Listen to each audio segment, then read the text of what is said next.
Bonjour à tous, bienvenue dans le podcast annuel avec Monsieur le Docteur S Algorithme, Sylvain Perronnet. Bonjour Sylvain. Salut Laurent, ça va? Très bien, et toi? Ça va bien, ça va bien. Alors, par quoi on va commencer? Parce que dans l'actualité Perronnet, à chaque fois qu'on fait le point, Il y a toujours plein d'actus, c'est vrai. Cette année encore, il y a des actus. Cette année, déjà cette année, c'est la deuxième année du nouveau laboratoire, les XLab, hein, ça y est. Donc on est parti, on est en vitesse de croisière. On a fait une première année au-delà de nos espérances, un travail super intéressant. Moi, je regrette absolument pas d'être parti de la fac. Ça nous a permis de dérouler pas mal de projets, ça nous a permis d'en créer des nouveaux, comme la Conf que du web, hein, qui a eu lieu l'année dernière, qu'on reproduit cette année. Ça nous a permis d'asseoir nos formations, d'en faire des nouvelles. Voilà, ça a permis de faire pas mal de choses. bon attends, allons par ordre. Par ordre, allez, allons-y. Euh, que du web. Que du web. Que du web, en plus c'est l'actu du moment. Donc que du web, l'année dernière, que du web, ça a été un événement un peu confidentiel. En fait, l'histoire, hein, comme on n'en a jamais parlé dans ton podcast, c'est nous, on organise plusieurs, donc Guillaume est dans le coup, mais avec Thomas, mon acolyte là-dessus, on organise une conférence scientifique qui s'appelle iSwag, parce qu'on a de l'idée pour les titres, nous, International Symposium on Web Algorithm. Et l'année dernière, iSwag, au début, on ne savait pas si ça allait être 3 jours ou 2 jours, et on avait réservé le centre des conférences de Deauville pour 3 jours. Et en fait, la conférence a été sur 2 jours, donc il nous restait une journée, et on ne savait pas trop quoi faire. Et comme on avait la salle, on a dit, on va organiser une conf pour les SEO d'abord, puis après on s'est dit, ce sera pour que du web qui veulent venir, et on va appeler ça que du web. Donc l'année dernière, on a fait ça un peu à la one again, organisation familiale. C'est Lucie qui s'est chargée d'un peu de l'organisation, et Lucie, donc notre sœur, hein, et on a mis ça en place, et ça a plu. On a eu des beaux exposés avec des gens connus de la communauté. Hein. Il y avait Jean Benoît, il y avait Aurélien Delefos, il y avait tout ça. Et puis des gens moins connus, des gens un peu les outsiders qui venaient d'autres milieux. On a eu des trucs sur le gros hacking, on a eu des choses sur le e-tourisme, enfin voilà, toutes sortes d'intervenants. Ça a plu, donc cette année on a décidé de refaire en passant la seconde en fait. Et donc là on passe à 3 jours de conférence où il y a conjointement que du web et iSwag. Donc iSwag c'est 3 jours et c'est sur 2 tracks pendant 3 jours. Ça veut dire une quarantaine d'intervenants, ça veut dire, on l'espère, au moins 300 personnes pour assister à tout ça, etc. etc. Ça devient une belle conf, on l'espère. Et il y aura Laurent Borelli Et il y aura Laurent dans Borelli. la version 2016. Exactement. Alors, je ne sais pas si tu veux dire de quoi tu veux parler. Hein. Moi, sinon, je peux spoiler. Mais... On va parler du cocon sémantique, mais d'une manière un petit peu différente de ce qui a déjà été dit, notamment avec Romain Belay. On va vous faire une démo de comment on construit du cocon avec Insight et bien d'autres choses encore, mais je vous en dis pas trop parce que il y a plein de choses qui sont en émergence et en début d'année. Il va y avoir de grosses nouveautés sur le cocon, dont certaines que tu sais, oui. d'autres pas. On va s'auto-spoiler. On va s'auto-spoiler, mais bon, bref, sans vouloir, sans s'auto-arrêtériser. Effectivement, ouais, on va parler de cocon, mais rien de ce que vous connaissez jusqu'à présent. Ouais, donc il y aura des très belles confs. Enfin, il y aura ta conf, je pense, qui est très attendue. On va avoir des confs aussi qui sont très surprenantes. Je peux pas encore tout dire parce qu'il y a des confs, on est encore en discussion avec les orateurs, mais on va avoir des confs qui changent beaucoup de ce qui est fait d'habitude. On va aller depuis des trucs très techniques, hein, on va aller jusqu'à du Black Hat, comment utiliser Zenoposter, hein, c'est Stéphane Madaleno qui va parler de ça, des confs plus habituels, etc. Et puis on va aller jusqu'à des confs comment monter sa startup dans le domaine du web. Donc on va vraiment aller d'un côté à l'autre des problématiques du web. Il y aura de l'UX, il y aura du SEO, il y aura du SEA, il y aura du web marketing, il y aura des réseaux sociaux, enfin il y aura absolument tout ça. Et il y aura des gens bien connus dans le milieu geek, etc., qui sont là, et je pense que ça va plaire. Et il paraît qu'on mange très bien, et il paraît que les locaux sont super. Ouais, et c'est au bord de la plage, et le soir, on peut boire un coup avec vue sur mer, on mange des huîtres le midi avec du vin blanc, voilà, c'est... Et on pourra finir au casino à jouer au poker. On peut aller au casino et revenir en slip, voilà, tout est possible. Mais on devrait faire un poker SEO pendant que du web, poker terrestre. Ouais, il faudrait voir avec Barrière, hein, je sais pas trop quelle est leur politique pour accepter une bande de lascar comme nous. Ouais, tu sais, du moment que tu amènes des joueurs, à mon avis. On doit pouvoir organiser un tournoi, par contre, je sais que c'est pas donné, mais ça se trouve, ça peut se faire. Comment ça? Tu crois qu'on va payer en plus pour leur amener de trucs? Ouais, je pense qu'il faut payer le buy-in et puis c'est tout, quoi. Mais je pense que Ouais. c'est donné. Voilà. Euh, Est-ce que au niveau des événements, il y a autre chose, que ce soit pour aller voir les Perronnets? Est-ce que Et, vous... naturellement, bah, comme toujours, on est invité dans pas mal d'endroits, même si, parce qu'on a beaucoup de boulot, on essaye de limiter un peu. Alors, on va être au Tech and SEO, c'est le premier dont je vais parler, parce que moi, le Tech and SEO, j'ai vraiment un amour immodéré pour cet événement, hein, qui est un mix entre conférences et ateliers. Donc, avec Guillaume, on va faire un exposé sur l'utilisation de R pour le SEO. Donc, R, outil de manipulation statistique, hein, d'abord. On peut tout faire avec, on peut même scraper des pages web avec. Donc, on va parler de tout ça. Euh, Après, il y a une autre conf que alors, je vais être au SEO Campus, je vais être à plein d'endroits, je vais être à Angers, à la conf organisée par Nicolas Robineau, mais il y a une autre conf. Euh, Moi, je vais vous en parler parce que c'est Performance Web, hein, c'est la conf organisée par les Suisses à Genève, Patrick et compagnie, Yeka, tout ça. Et je vais parler de Deep Learning. Cool. Et ça, alors je ne sais pas si j'ai le droit de le dire parce que je crois que ça n'a pas été annoncé. Mais enfin bon, je l'annonce. Je vais parler de deep learning. Et, euh, et là, peut-être on va en reparler après du deep learning. Je pense que c'est une conf. Alors, ce sera peut-être un peu ardu, etc. Ce sera peut-être un peu en dehors des problématiques opérationnelles. Mais c'est pour moi quelque chose qui est très important, le deep learning, parce que je pense qu'on est en train d'assister à quelque chose de très important globalement, pas qu'au niveau du SEO. Ouais. Ça. Et donc moi, je vais parler de ça assez longuement à cette conférence. Je serai à Genève aussi. Je vais parler co-sémantique aussi. Mais encore une fois, avec une autre approche encore différente, et avec notamment les métamots de Monsieur Christian Mélini, quoi. Donc, par contre, tu vas pas faire SMX. Alors, je ne pense pas. Je l'ai fait les 2 dernières années. Cette année, le SMX est un tout petit peu avant que du web. Je pense que je ne pourrais pas y aller.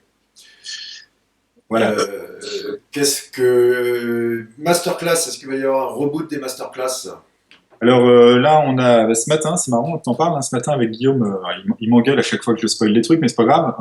On a planifié des nouvelles dates, donc on remet à jour parce qu'il y a des nouvelles choses très importantes. Alors la masterclass moteur, qui est la plus balisée maintenant, on va remettre à jour plusieurs parties, on va toiletter sur certains aspects, et notamment toute la partie qui était liée au spam va être modifiée puisqu'on a les résultats de l'étude web spam qui sont finis là depuis quelques semaines.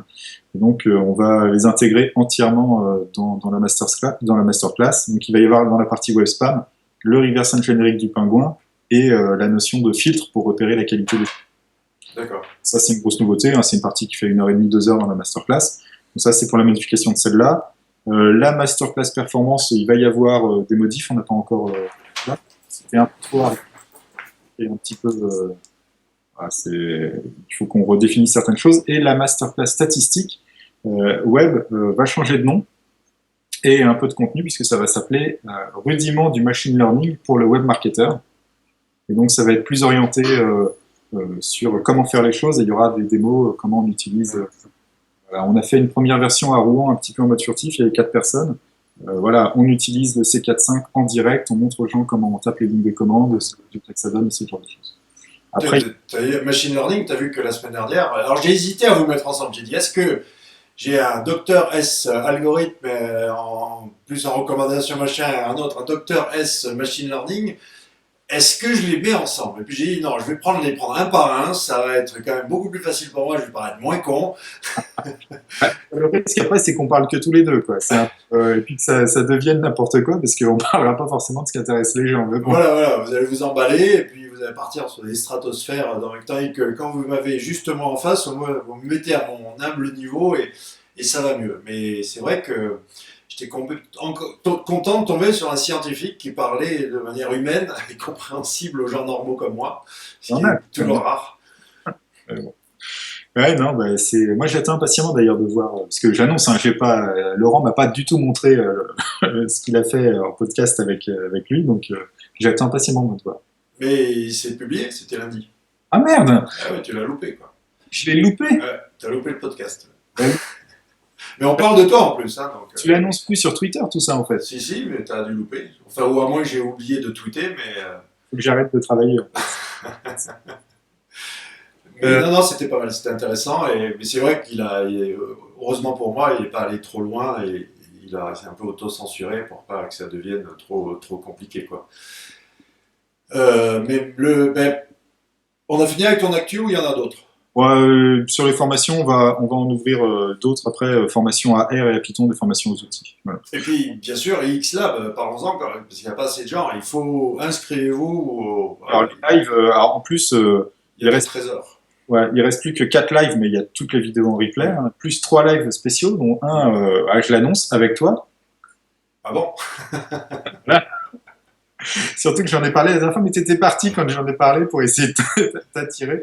Non, à un moment donné, moi j'aimerais qu'on fasse un live de discussion autour du cocon, justement, mais avec tous les acteurs du cocon pour Ouais, juste mettre certaines choses à plat.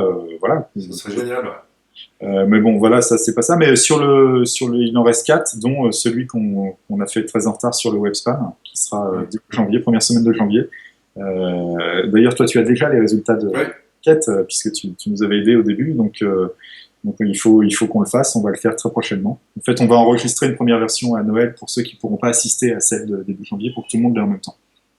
Oui, ben, web spam, parlons-en, c'est vrai qu'il y a eu beaucoup d'attentes, mais là, ben, c'est fait. J'ai vu les résultats, effectivement, c'est très instructif, hein. C'est vrai que ça a évolué, en tout cas, par rapport à ce que c'était, enfin, la fameuse dernière étude de ce style. Mais fais un petit peu de teasing dessus, vas-y. Ouais, alors il y a des choses qui sont pas du tout surprenantes. Il y a plein de choses auxquelles on s'attendait sur l'intérêt de, je sais pas, des balises title, etc., et de comment il faut faire gaffe à ce qu'on met dedans et tout.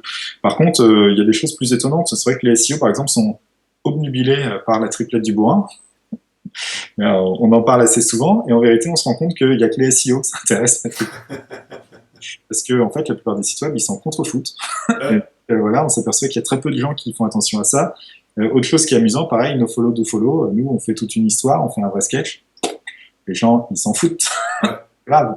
Voilà. Par contre, après, il y a des choses qui restent vraiment importantes. Par exemple, sur l'utilisation des mots, la taille moyenne des mots, etc. On s'aperçoit qu'il y a des invariants qui existent depuis des années et des années et qui fournissent des guides très importants. D'autres choses qu'on voit aussi, c'est que certains signaux, les signaux sociaux par exemple, on dit que les signaux sociaux sont très importants, c'est vrai. On s'aperçoit aussi que beaucoup de signaux sociaux, c'est plutôt révélateur d'être du spam. ouais. Parce que ceux qui utilisent beaucoup les signaux sociaux, c'est plutôt des gens qui font trop d'optimisation. Et le dernier gros enseignement, et ça, moi, je mettrais bien l'emphase là-dessus, c'est qu'on s'aperçoit que statistiquement, le pur spam a tendance à disparaître au profit d'un plus gros ensemble qui est la basse qualité. Donc, on est plus une découpe haute qualité, basse qualité que qualité et spam. Et on s'aperçoit que les caractéristiques statistiques du spam sont plus proches de la haute qualité que de la basse qualité. D'accord. Spammers ont quand même compris ce qu'est la bonne qualité et essayent de la simuler. Ouais. Et après, on s'aperçoit qu'en fait, en vérité, la plupart des sites sont considérés comme de basse qualité par les internautes, hein, sans surprise. C'est pas surprenant, de toute façon, vu l'état déplorable du web, hein, de toute manière, quoi. C'est- Mais par contre, nous, on a vu quelque chose qui est très étonnant dans les notations, c'est qu'il y a des types de sites qui ne font pas du tout consensus. Par exemple, les sites e-commerce, à part les grands noms qui sont vus comme de qualité par leur nom, la plupart des sites e-commerce, ou bien sont vus comme du spam absolument abusif, ou bien comme de la très bonne qualité, mais il n'y a pas d'entre-deux. Ouais. Les gens sont mitigés selon qu'ils acceptent que le web soit quelque chose de commercial. Puis, comme je dis toujours, c'est tellement relatif, en plus, de notion de qualité, que comment un robot fait pour l'interpréter, c'est encore autre chose, quoi. Oui, puis il y a des sites, par exemple, on est tombé dans la notation, il y a des sites, alors c'est amusant, mais c'est toujours mon dada peut-être, ça paraît bizarre, mais des sites de bar topless, ce genre de choses. Je veux dire, voilà, ouais, on peut rigoler. Il y a des gens qui automatiquement mettent que c'est du spam par le sujet. Ouais, Alors qu'en tant que tel, en termes de contenu, c'est discutable. bien sûr. Est-ce qu'on doit dire que c'est du spam ou pas? Ça peut être un site très bien fait, un site qui présente un bar ou qui présente un bar topless ou qui présente, etc. Il peut être de très bonne qualité. Après, enfin, c'est mon avis. Par contre, on peut être contre la thématique, mais c'est complètement différent. Mais les gens ont tendance, dans ce cas-là, généralement, à fusionner leur avis de la thématique.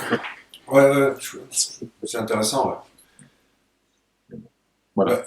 Donc il y aura des choses à regarder, hein. Il y a une trentaine de critères qu'on a regardés. Il y a beaucoup de choses à voir. Et on va faire une petite présentation. On parlera des critères un par un. Et on donnera quelques astuces quelques guidelines. Maintenant, j'ai posé à Louis la semaine dernière, enfin non, oui, lundi, la question à 25 millions de dollars, ou 25 milliards même. Est-ce qu'aujourd'hui, d'après toi, on est arrivé à une espèce de statu quo au niveau du search pour Google, c'est-à-dire qu'il y a eu Panda, Penguin, machin, et aujourd'hui, il nous sort c'est BrainRank ou RankBrain, je sais. Ouais, ouais. Ok, si c'est ça vraiment la nouvelle évolution de la mort qui tue, franchement, je suis pas effrayé, quoi. c'est pas, c'est- honnêtement, j'ai l'impression que il va, c'est pas qu'il va pas évoluer, mais leur combat est ailleurs. C'est Google Now, c'est d'autres choses, c'est le search en lui-même. Ouais, alors moi j'ai bien sûr un avis là-dessus. Alors je pense que oublions RankBrain dans un premier temps. Ouais, Si on va jusqu'à Panda, Pingouin, etc., je pense que on arrive à un noyau au niveau du search qui commence à être très stable, qui commence à être très balisé, et qui même si bien sûr d'un point de vue instantané, il y a toujours une magouille à faire pour faire un truc, et puis le moteur est mauvais sur un truc, bon sur un autre à un moment donné, je pense qu'on arrive à quelque chose qui est à peu près stable. Voilà. Après, au-delà de c'est pour ça d'ailleurs que c'est difficile de faire des moteurs de recherche qui sont en compétition avec Google à cause de ça. Je suis bien placé pour en parler, hein. Parce que finalement, ce noyau, il est assez commun à tous les moteurs en vérité. bien Même si sûr. dire on fait différemment, oui, on fait différemment. Si on choisit de travailler sur les mêmes données que les autres, on fait grosso modo les mêmes algos. Après, on peut choisir de travailler avec plus de données, moins de données, c'est un autre problème. Après, il y a le souci de ce RankBrain. Effectivement, le RankBrain, c'est une amélioration à la marge. Donc ça, on est d'accord. Ça n'améliore les choses que sur certaines requêtes. Généralement, des requêtes qui ne sont pas connues du moteur. Pourquoi? Parce que les données utilisateurs sur des requêtes déjà connues du moteur sont toujours plus pertinentes que de l'apprentissage automatique. Si on a vu des millions d'utilisateurs taper une requête, on a une information très fine sur ce que les utilisateurs veulent voir. Donc RankBrain, ça ne joue que sur ce que les utilisateurs ne connaissent pas encore. Par contre, RankBrain, il y a une vraie révolution derrière, qui est l'utilisation du machine learning par réseau de neurones, donc les réseaux neuronaux, neural networks, et puis après le deep learning, donc les réseaux profonds. Et là, il y a vraiment quand même une vraie nouveauté. Alors, moi, objectivement, pour moi, j'ai beaucoup de surprises là-dessus. Déjà parce que moi, les réseaux de neurones, je connaissais ça quand j'étais étudiant, etc. Et puis pendant ma thèse, et ça a toujours été vu un peu comme une voie de garage, essentiellement parce qu'on n'avait pas la puissance pour les faire tourner. Il y avait des vraies limitations théoriques. Maintenant, on s'aperçoit qu'ils arrivent à passer des barrières. Et la vraie nouveauté, c'est qu'on est sur des algos qui sont adaptatifs. Actuellement, qu'est-ce qui se passe avec Panda, Pingouin, etc. Avec Panda, avec Pingouin, Google prend l'existant à un moment donné, fait tourner l'algo, punit des gens, en récompense d'autres, et puis c'est reparti pour un tour. Donc pendant le maximum de temps, ils vont appeler John Mueller, puisque c'est plus Matt Cutts, qui va dire « Oh là là, attention les gars, si vous faites quelque chose, on tapera avec le prochain Panda, etc. » Mais en vérité, il n'y a plus rien qui bouge pendant toute cette période. Et là, le moteur ne s'adapte pas aux nouveaux comportements. Avec le deep learning, si ça passe dans toutes les branches du search, on aura des choses qui seront adaptatives. C'est-à-dire qu'en permanence, le moteur aura une réponse. Alors, il faut imaginer qu'est-ce qui se passe, par exemple, si Pingouin tourne toutes les heures. C'est différent. C'est-à-dire qu'on peut faire des manipulations, mais la durée de vie de la manipulation est plus courte. Donc simplement, le moteur ne peut pas faire mieux avec ses algos, mais il le fera plus souvent. Et donc, ça va encore un peu plus durcir le travail du SEO dit offensif, ceux qui travaillent dire de manière plus, alors je n'aime pas dire white, mais qui travaillent de manière plus marketing, on va dire, dans l'esprit, avec les bonnes pratiques. Eux, ils passeront à travers, mais voilà, on aura simplement des séquences de filtrage plus élevées. Par contre, c'est assez révélateur aussi du tournant qui est en train de prendre Google. Ils sont en train de déployer partout des nouvelles technologies de learning qui sont quand même, pour certaines, très impressionnantes. Moi, j'ai vu des démonstrations de ce que font des gens avec TensorFlow. J'ai vu des choses absolument invraisemblables. Moi, je n'avais pas été aussi excité par certaines applications de machine learning depuis des années et des années. J'ai vu des choses en catégorisation de texte qui sont invraisemblables, où vraiment il y a un outil algorithmique qui comprend les erreurs commises par des humains. Ouais. Tu as classé dans tel truc, mais en fait tu te trompes. En vérité, ça va dans telle catégorie. Et ça, c'est quand même impressionnant. Ben, dis-moi si je me trompe, mais est-ce que justement d'avoir essayé de focaliser sur ces fameuses requêtes qui n'existent pas ou inédites, et pour simplifier dans ma tête, ça serait plutôt ok, c'est une hyper simplification, je te l'accorde, mais c'est facile de commencer à prédire. On sait que quelqu'un va taper je veux acheter un canapé. Donc maintenant, est-ce qu'on suffit de faire une espèce de spin sur canapé et comment ils pourraient en dire autrement la même chose et vulgairement des synonymes ou autres, et puis on prédit que je veux acheter un sofa, je veux acheter un je sais pas quoi, et finalement la machine arrive toute seule ensuite à créer ces parce qu'à la base c'est quand même balèze d'arriver à prédire des trucs qui n'existent pas. Ouais. Mais de travailler là-dessus plutôt que de combattre le spam m'a l'air aussi d'être un aveu de faiblesse ou d'impuissance pour arriver à régler, ou alors ils l'ont quasiment réglé de par le règne de la terreur et la communication et ces deux foutus filtres pendant les pas mois, quoi. Et ils Ouais. s'arrêtent là. Alors, je pense qu'ils n'ont pas réglé le problème, et effectivement, c'est une forme de vœu d'impuissance. En fait, on retrouve d'ailleurs en proportion, puisque voilà, les années ont passé, etc. On rigole, on dit ah, il y a de plus en plus de spam. Rappelons-nous des années 2004, 2005, 2006, 2007. Je pense qu'à l'époque, c'était pareil. La fête au MFA. Il y a eu une amélioration substantielle pendant un temps, et là finalement, maintenant, c'est plutôt les référenceurs qui ont appris, certains qui ont appris comment refaire des choses. Effectivement, il y a une forme d'aveu d'impuissance.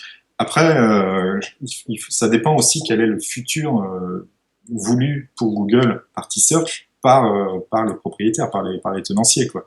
Est-ce qu'ils veulent se diriger vers ce qu'avait dit Amit Singhal, l'outil d'assistance et non plus un moteur de recherche? Voilà, on ne sait pas. Dans ce cas-là, ça peut être intéressant pour eux de prendre un sous-ensemble de leur index qui est trusté, qui est validé, et puis un outil d'assistance basé sur le deep learning, et hop, roule ma poule, et les gens sont ravis. Ouais, je lis pas tout ce que publie Amit Singhal, mais la dernière fois que j'ai lu un truc de lui, ça n'avait rien à voir avec le search traditionnel. C'était sur le mobile et justement le prédictif et tout ça, quoi. Moi, lui, il l'avait annoncé, hein, il l'avait annoncé il y a des années que pour lui, le moteur n'était que un objet transitoire dans l'assistance de la recherche, enfin dans l'assistance à la recherche d'informations. Et j'en veux toujours cette citation, je pense qu'on en a déjà parlé aussi, de Larry Page qui dit il faut chier avec Google, le PageRank c'était mon diplôme, quoi. C'est ça. Bah, C'était il y a 20 ans, du point de vue mental, tu peux pas rester raccroché, surtout, ok, ça te fait gagner de l'argent, d'ailleurs c'est pas Google Search qui lui fait gagner de l'argent, c'est Google AdWords, mais peu importe. Mais mentalement, je vois pas comment les mecs peuvent être encore associés à ce truc-là alors qu'ils sont partis sur des stratosphères. Et dans la stratosphère.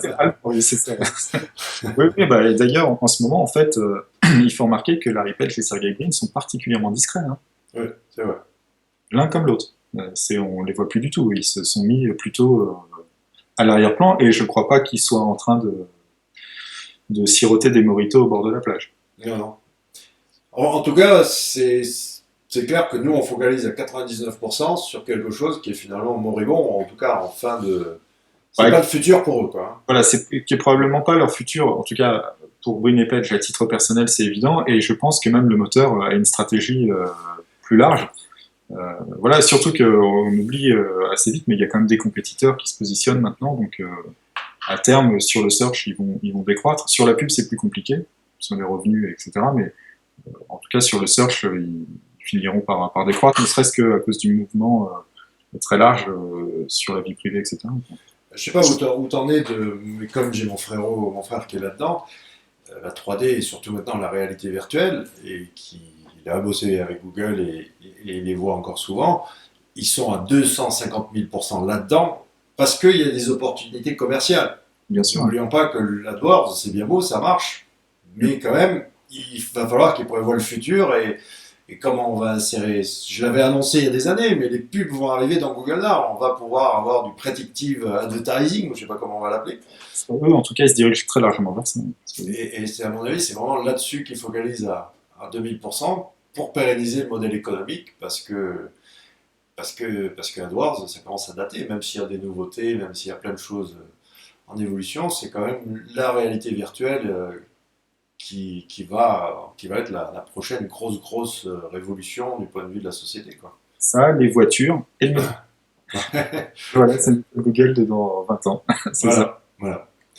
les- les- je ne sais pas comment on va pouvoir légitimer que tout ce qu'il y avait dans nos bouquins de science-fiction sont devenus réalité, mais c'est vrai que c'est Ouais, finalement. mais voilà, les gamins maintenant, ils rigoleront quand on leur tiendra un discours de vieux con en disant c'était comme ça dans les bouquins que je lisais quand j'étais petit. Voilà, ils diront écoute, Pépé, tu nous emmerdes.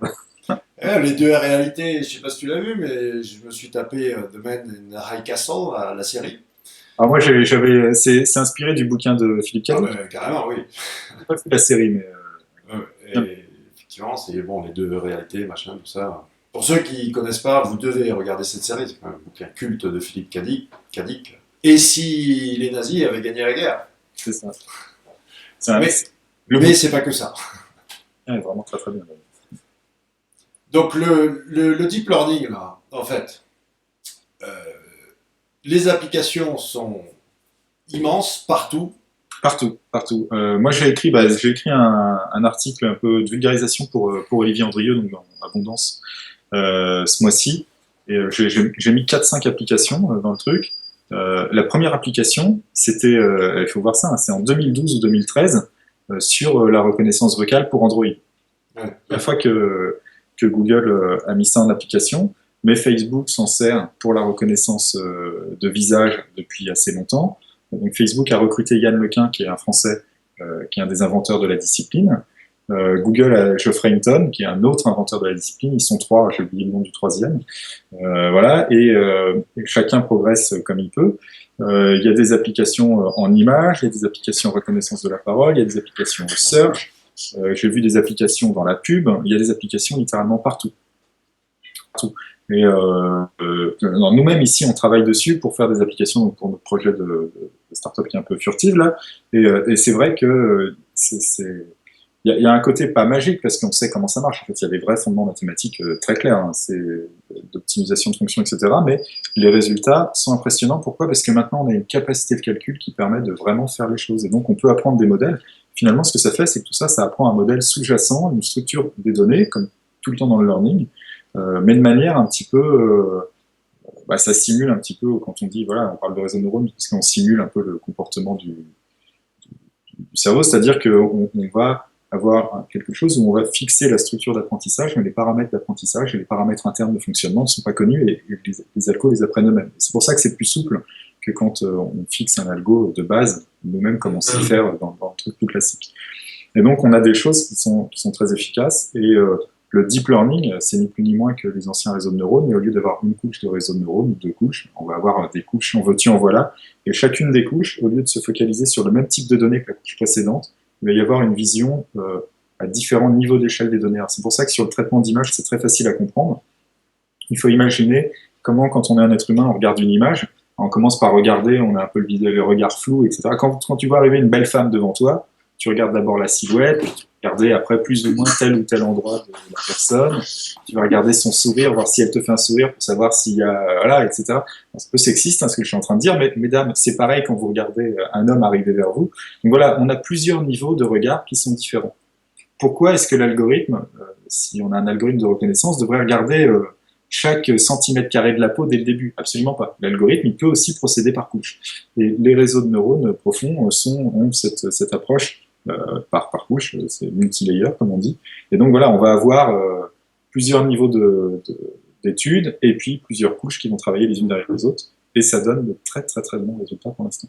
C'est pas la panacée. Ce que Louis devra expliquer, c'est qu'effectivement, vous essayez, vous, de répliquer la méthode d'apprentissage humaine, finalement, avec des grosses différences, mais c'est un petit peu le même cheminement, quelque part. Ce qu'on imagine être la méthode d'apprentissage humain. Et en fait, ce qui est dans un courant de pensée en machine learning, il y a plusieurs types de machine learning. Il y a le machine learning supervisé, c'est-à-dire on a des données qui sont toutes qualifiées, on les fait apprendre à la machine.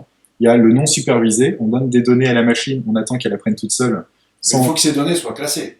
Sans qu'elles soient classées. Sans qu'elles soient classées. Ouais, alors c'est typiquement quand on fait de la segmentation clientèle, par exemple. La segmentation clientèle, on va clusteriser, la machine crée des clusters, on ne sait pas a priori quels sont les points communs entre les clusters. Et c'est seulement après qu'on va regarder pour essayer de trouver ce qui se passe.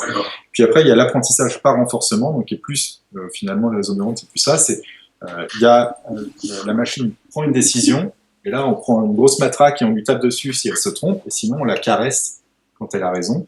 Et donc la machine apprend au fur et à mesure selon ce qui se passe. C'est comme un enfant, alors, sauf qu'un enfant, généralement, on évite d'utiliser le bâton. Hein, mais enfin, moi, je n'ai pas d'enfant, mais je vous le dis, si vous êtes parent, il paraît qu'il faut éviter le bâton. Voilà, l'enfant apprend à parler par mimétisme, etc. Et il a un feedback parce que quand il parle bien, bah, finalement, on le comprend. Donc voilà, on fait quelque chose. Et si on le comprend pas, on lui demande de répéter et tout. Et donc voilà, on va avoir comme ça un apprentissage par renforcement. Quand ça se passe bien, on est content, on le dit. Quand ça se passe mal, on dit que ça va pas. Et puis la machine ou le cerveau apprend.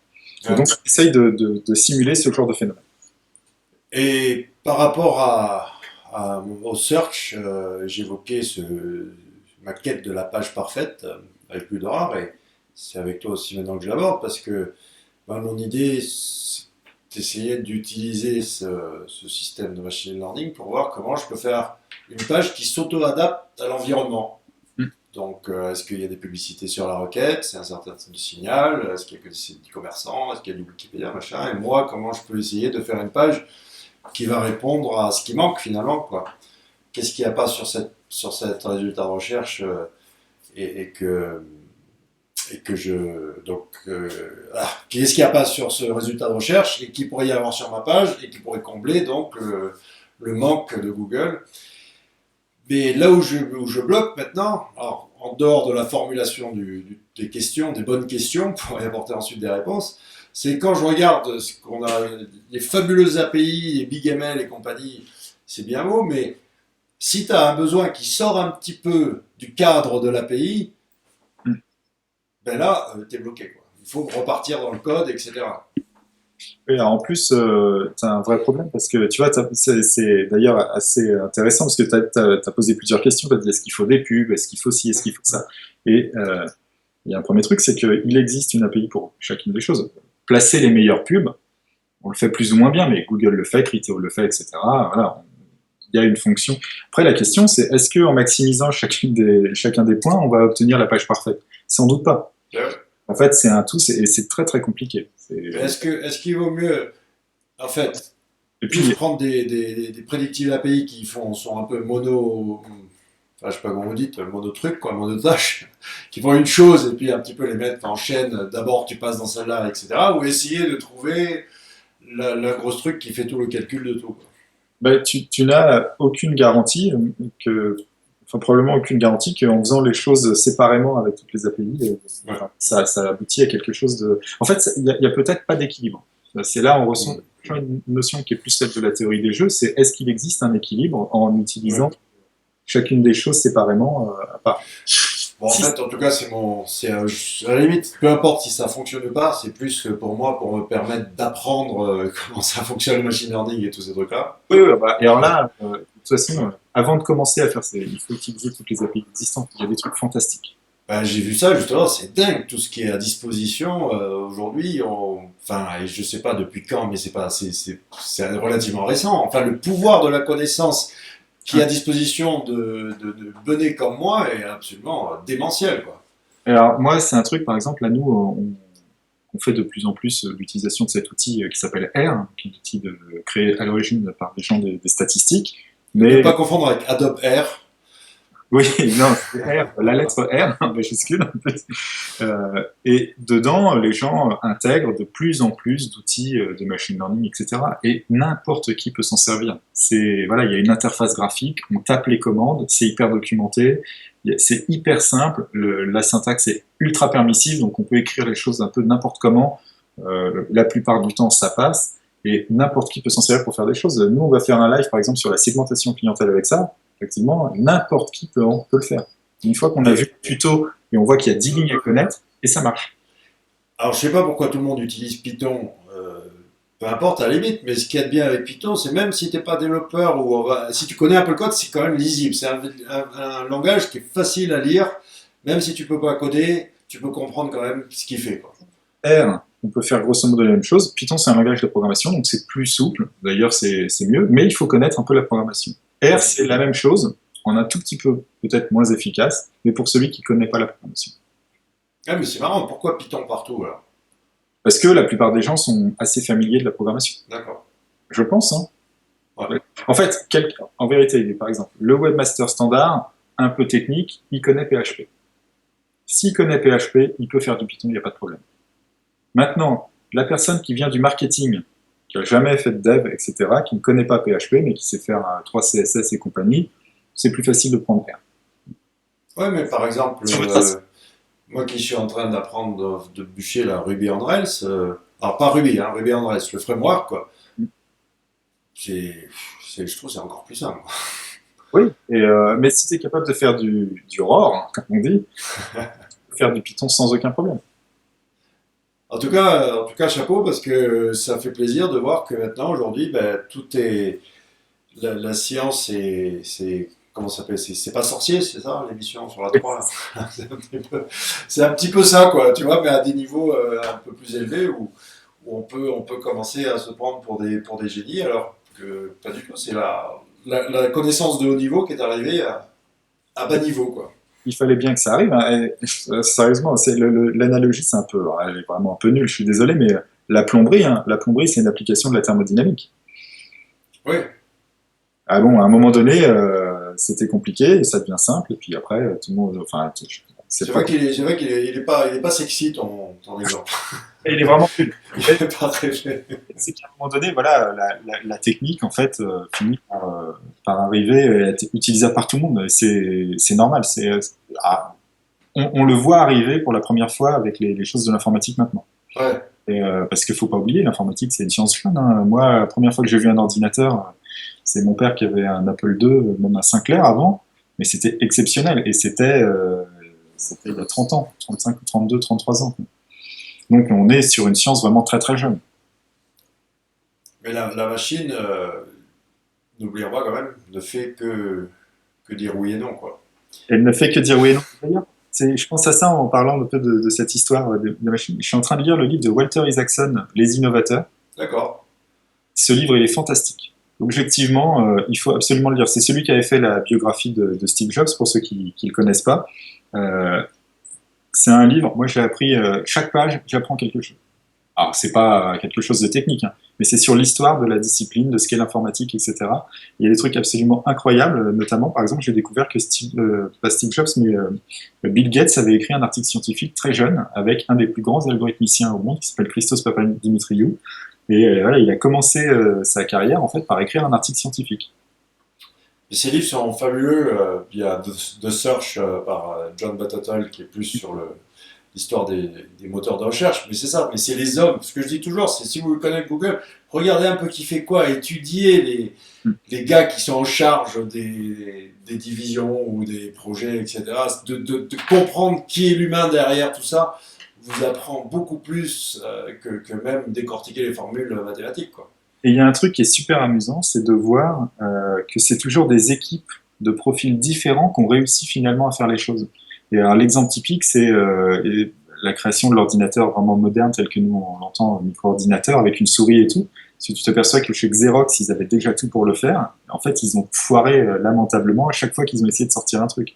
Par contre, Steve Jobs, qui allait piquer les trucs chez Xerox, a réussi à faire une interface graphique et une souris fantastique. Ouais.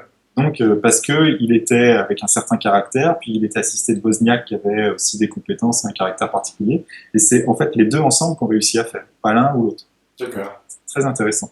Mais il y a des histoires super amusantes. Il y a une anecdote, je dis ça, puis après on n'en parle plus, parce que sinon on n'a pas que ça à faire, mais euh, c'est Steve Jobs qui va voir Bill Gates, et il est furieux parce que Bill Gates a sorti Windows, alors qu'il s'était engagé pendant un an à ne pas concurrencer Jobs avec un système graphique. Et comme Jobs avait tout piqué chez Xerox, Bill Gates, au lieu de lui répondre, lui dit écoute, Steve, c'est un peu comme si on avait un riche voisin, on va l'appeler Xerox, et que je voulais lui piquer sa télé. Et en arrivant dans le salon pour lui piquer la télé, bah, je m'aperçois que mon pote Steve Jobs l'a déjà piqué.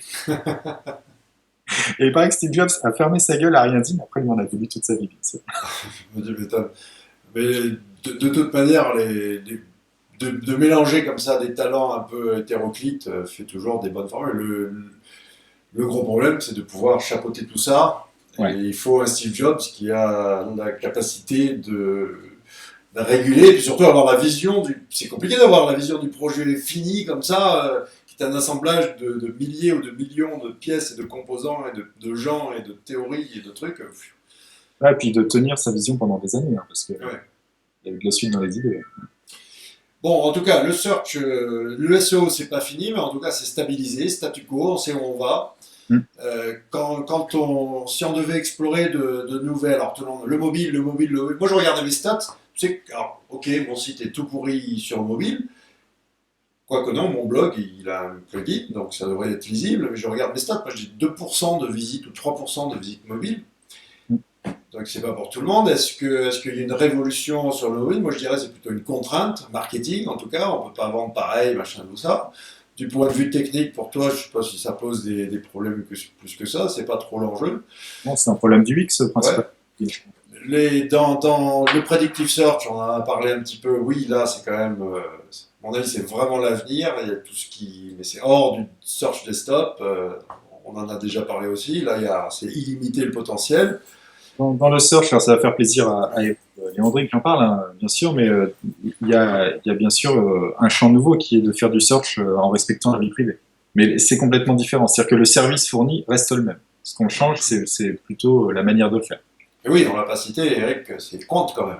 Bien sûr, compte, voilà, le choix qui est fait, c'est d'avoir certaines contraintes qui font qu'on est obligé d'avoir des algorithmes différents.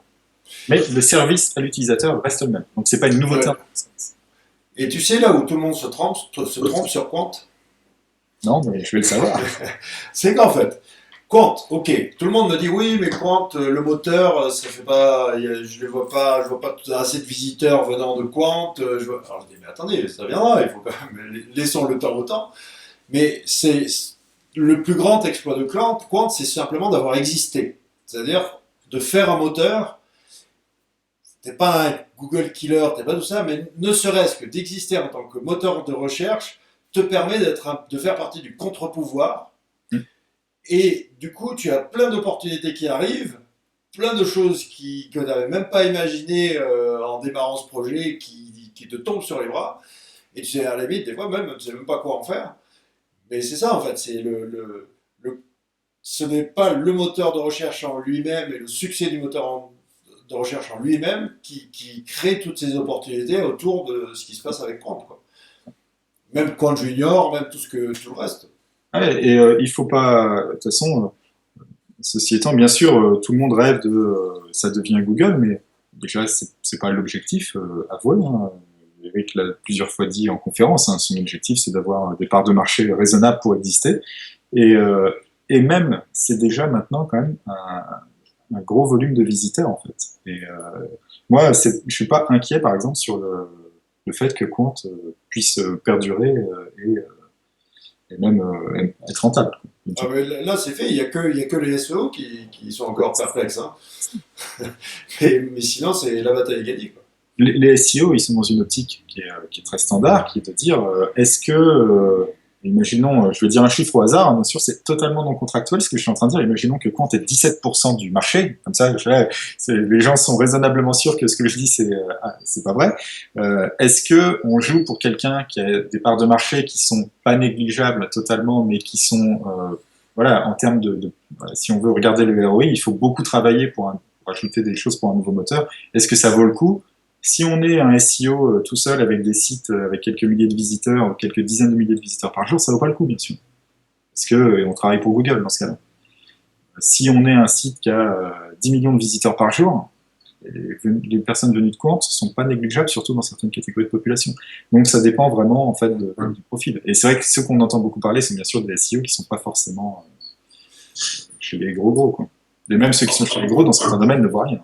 En tout cas, moi j'avoue que non, sur Chrome, avec tout, c'est mon outil de travail avec toutes mes extensions, etc. Je suis obligé de bosser avec Chrome, mais sur Safari, c'est Quant mon moteur par défaut, que j'adore utiliser notamment la partie actu, etc. J'aime bien la nouvelle interface. Après, c'est sûr que quand tu ne te trouves pas, bon, bah, tu vas sur Google, mais on trouve l'info quand même. Hein. Je devrais pas le dire, mais moi aussi. Parce que bien sûr, j'ai Quant par défaut. Voilà. Mais effectivement, des fois, je passe ailleurs. Mais c'était vrai, c'est vrai tout le temps. Sur Google, par exemple, il y a des requêtes commerciales que je ne fais pas parce que je sais que je n'aurai aucun résultat. Ah bah essaye de trouver des torrents sur Google. T'es obligé d'aller sur compte pour trouver des torrents, quoi. Ah, ça, moi, Mais, moi, je fais pas, bien sûr. mais au-delà de ça, j'ai toujours essayé je suis contre la pensée unique, le fait qu'un moteur de recherche va formater la manière dont je dois penser, puisqu'en m'apportant des réponses à mes questions, quelque part, et moi ça fait longtemps que j'étais un des premiers utilisateurs de l'application Bing sur iPad, par exemple, que je trouvais super bien faite, et je faisais mes recherches sur l'application Bing. Mais non, il faut utiliser. Et ça aussi, on utilise, que ce soit volontairement ou pas, plusieurs moteurs de recherche dans la journée. C'est pour ça aussi que le camembert des 100% de recherche où Google fait 90%, il est faux, puisque ce camembert, normalement, il devrait être sur, je sais pas, sur 20, 120, 130, 140%. Et si tu mets Google là plutôt dans les 60-70%, et du coup ça fait 30% pour Bing et 30% pour Yahoo, et vu qu'ils sont ensemble, finalement l'effort s'équilibre beaucoup plus en réalité que ce qu'on croit, Mais puisque le camembert fait plus de 100%. Quoi. de toute façon, le souci, après, il est plutôt sur le camembert de partage des revenus. Et c'est là où Google est overwhelming, et c'est ça qui est problématique, en fait. C'est que Google, par contre, fédère la quasi-totalité du revenu, et c'est un problème. Et les seuls qui sont capables de prendre du revenu à Google sur le web, en termes publicitaires, bah, en fait, les seuls, bon, il n'y en a pas, hein, mais voilà, les très très très grosses OJ, comme Criteo, etc., commencent à grignoter des parts de marché et tout, mais sur de la partie display, donc c'est pas énorme. Non. Encore une fois, je pense que vu la réaction l'anticipation des gars de Google sur les autres potentiels, dont je parlais de la réalité virtuelle, à mon avis, ils sont encore en train de garder un train d'avance là-dessus, sur la publicité. Objectivement, ils ont raison. Ils ont déjà la place. De toute façon, à un moment donné, quand on est au top, où on finit par mourir, où il faut réussir à innover, quoi. Innovant, on ne va pas dévoiler de secret défense, mais oui, que ce soit toi ou moi, nous sommes aussi maintenant fortement dans le canal publicitaire. Tout à fait, oui. J'en parlerai à public un peu plus tard, mais ouais, ça fait déjà un petit moment en sous-marin que je suis dans le SA et bien ancré, quoi, bien à fond là-dessus parce que c'est bien beau le SO, mais il n'y a pas que ça, quoi. On était les enfants gâtés. Oui, c'est ça. On n'avait pas besoin de se soucier du reste, mais. Alors, moi aussi, je vais faire un de ces fameux billets sur dans le passé et puis la vie, la vie, ce qui me plaît, etc. Comme il y a eu celui de Victor, le tien, celui de Bertrand, etc. Mais ouais, même d'autres, Vincent. Enfin, ouais, ça m'a surpris ce billet. Je sais pas pourquoi il a marché plus que les autres, alors que vraiment, je l'ai écrit comme ça. Parce que je pense qu'il parle aux gens parce que dans le canal historique SEO, donc les gens qui sont là depuis le mangeur de cigogne, pour la plupart qui se connaissent depuis ce moment-là, je pense qu'effectivement, on arrive à un palier. Ça fait un peu plus de 10 ans. Réfléchissent, etc. C'est la vie, quoi, c'est normal. Et effectivement, je pense qu'il y a beaucoup de gens qui réévaluent, est-ce qu'ils veulent continuer dans ce domaine-là, est-ce qu'ils veulent évoluer, parce que le métier évolue, est-ce qu'il leur plaît encore et tout. C'est normal d'évoluer.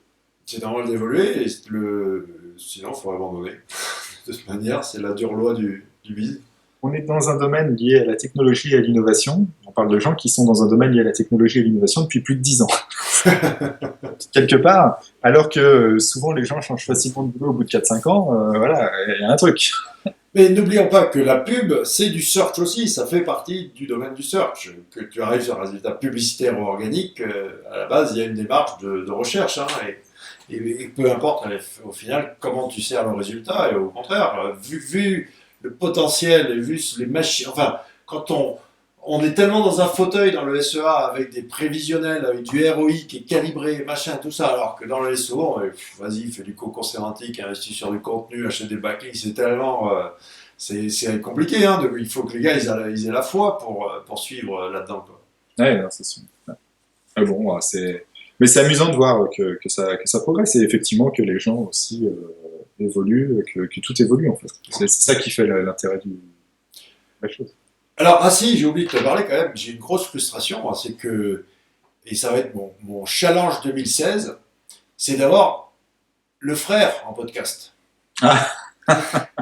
Mais surtout que, alors, je sais pas qui balade l'autre, mais à chaque fois il me dit ah je vais faire un podcast avec Laurent, toi tu dis ah je vais faire un podcast avec ton frère. Mais ouais, mais en fait, D'accord les mecs. Ce qu'on va faire, mais il ne faut pas le dire.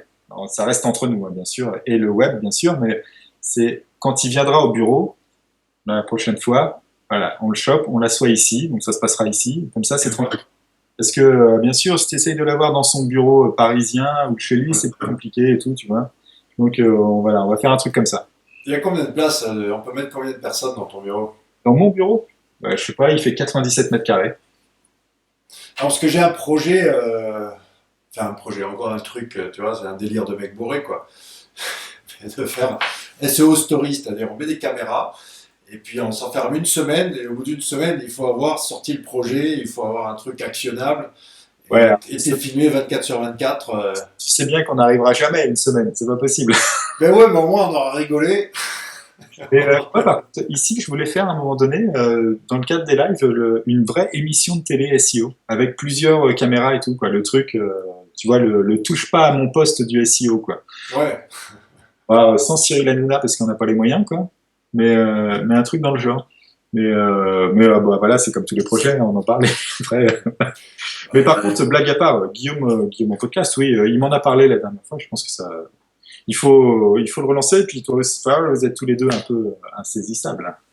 Bah, oui, oui, oui, non, il suffit de fixer une date et de le faire, hein, de toute façon. Mais c'est vrai, je vais plutôt que passer par toi, je vais le contacter directement. Parce qu'à mon avis, tu dois couper le truc, tu dois censurer, en fait, empêcher qu'ils viennent, ça doit être ça, quoi. Tu passes par Lucie, elle saura nous fouetter. C'est vrai que c'est un clan, c'est le gang Perronnet, quoi. Parce que même la sœur, vous l'avez embringué dans le truc. Ouais, et t'imagines mes parents qui voient leurs trois enfants travailler ensemble dans le web et tout. Waouh! Ils se diront, ah putain, qu'est-ce qu'on a fait? Ah, c'est marrant, hein. Par contre, on a du mal, mais voilà, repas de famille et tout, on essaye de pas trop en parler. Bon, c'est pas facile, parce que Mais au sinon. moins, ils ont compris que vous n'étiez pas informaticien. Bah, non, je crois qu'ils nous pensent tous les trois informaticiens. D'accord. Moi, j'ai mis du temps hein, à faire passer le message, quand même. Non, mais bon, en fait, c'est amusant. Par exemple, ma soeur, elle est sous Windows, mais mon frère et moi, on est sur Mac et mon père ne jure que par les PC. On lui a filé un Mac pour essayer de le convaincre, mais ça marche pas, quoi. Donc en fait, il se démerde un peu tout seul. Et c'est plutôt lui qui m'appelle des fois quand j'ai un problème avec ma box, par exemple, chez Orange. Donc je lui ai dit, des fois il me rappelle, il fait ah j'ai regardé pour le problème de ta box et tout. Je pense qu'il vaut mieux faire comme ça et tout, parce que moi, je m'en fous, tu vois, c'est un truc. C'est assez amusant, c'est lui qui est le plus. Mais c'est à cause de lui, si on est tous les trois dans le circuit informatique. Quand on était jeune, il faisait partie du club des utilisateurs d'Apple, il était prof de son collège, etc. Quoi. D'accord. Et tout, c'était assez drôle. Quoi. Et c'était en 80, je sais pas, 84, 85 dans ces eaux-là. C'était à la sortie de l'Apple II. Ouais, moi, mon déclic, c'était le centre de l'informatique, là, avenue de Wagram, ou je sais pas quoi, là, un truc. Au 7 et du MO5. Centre mondial de l'informatique, c'est là que j'ai découvert un peu le logo, la tortue, tout ça. Ça remonte loin. Bon, bah dis donc, le temps tourne. Ah, Ça fait combien de temps qu'on papote? Ah ouais, mais je peux pas dire, parce qu'on papotait un peu avant. À mon avis, on approche de l'heure. ouais, je pense, ouais. Alors, est-ce qu'on a encore des choses intéressantes? On a plein de choses intéressantes à dire. On pourrait faire un Perronnet, la Perronnet Story, parce qu'on pourrait parler 24 heures d'affilée, effectivement. Ouais, non, bon, tu vois, on a fait. De toute façon, il y aura des nouveautés dans l'année. Les gens découvriront des outils, des trucs, des machins, voilà. Bah, dans l'année, en plus, on va faire, à mon avis, le 100e épisode du podcast. Hein, donc là, il va falloir faire un truc énorme, quoi. Ouais, mais il faudrait réussir à tous être au même endroit, faire un podcast sur place, tous Ouais, ensemble. ouais, ouais. Euh, Podcast live, mais vous allez voir, je vais innover, je vais faire plein de nouvelles choses dans le podcast aussi. On va s'amuser, quoi. faut choper toute la bande, faire venir Paul, Benoît et tout. T'inquiète, c'est prévu. Je voulais faire un podcast pendant les Poker SEO, mais vu comme on est débiles, si on va passer pour des demeurés, c'est pas la peine, quoi. Ouais, et puis les gens risquent de découvrir les coulisses du poker SEO. C'est une chose. Au moins, on gagne jamais. Donc on peut pas dire qu'on triche. Alors, on est tous ensemble à essayer de tricher, et puis on gagne jamais. Donc, effectivement, il y a un truc, quoi. C'est ça. Ah, écoute, il faut féliciter les mecs de Studio Click, en tout cas, Nico et Simon et tout, là. Pour le poker SEO, ils ont fait fort quand même. Ben non, mais ils avaient déjà bien figuré, hein, deuxième et quatrième. Non, ils jouent, hein, les gars. Hein, bah, attends, ils ont un site sur le jeu, quoi. Donc, de toute façon, c'est dans l'ADN. En tout cas, bravo pour Nicolas. Il s'est vraiment sorti le doigt là hier sur les X Lab. Ouais, alors là, tu parles d'un truc, les gens savent pas de quoi tu parles, parce que c'est un peu confidentiel, mais c'est pour les lives des X-Lab, ouais. Ouais, ouais. Mais encore une fois, inscrivez-vous à ces labs, c'est parce qu'il y a vraiment des choses intéressantes. C'est pas la conférence classique que vous allez voir dans. Ouais, et puis là, on est sur la fin de la saison 1, qui va finir bien sûr en retard, de plusieurs mois.